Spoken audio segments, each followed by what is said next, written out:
people having an opportunity to see the work that they can do in the community, to see the change that they can make, to see the positive elements that we can do in the community is kind of a lifelong achievement.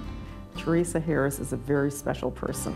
Her role at the Children's Study Home, she was the one who was essentially responsible for making it all happen on the ground. Gosh, the Children's Study Home wouldn't be here today probably without Teresa Harris. I mean, she really is a volunteer in the best sense of the word, someone who's always brought her expertise to whatever community problem exists. When I left here by retirement in 1998, I was the assistant executive director, and at that point in time I knew I wanted to volunteer for Springfield because I had devoted most of my professional life to Springfield. Nancy Ritchie had called and asked if I was interested in being a project reviewer for the Community Foundation. And it's been a very rewarding and wonderful experience. It just seemed to me the right thing to do, that if you really do have an investment of your time and talent, you also ought to use your treasure to good point.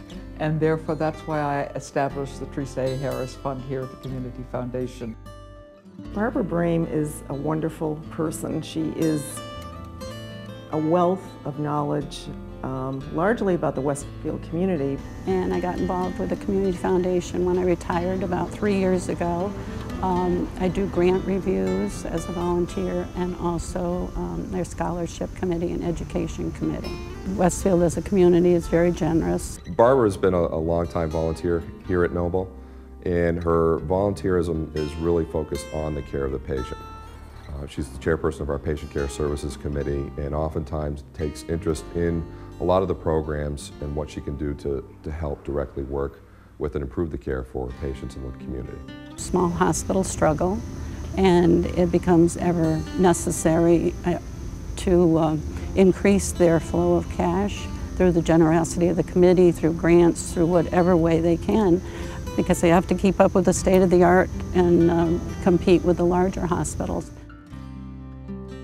I serve on the board of directors. A young lady who has been involved as a club kid for 7 years, Daryl Roberts, gone through a lot of transitions, and she's recently been named Youth of the Year for the state of Massachusetts. She just turned 17 years old.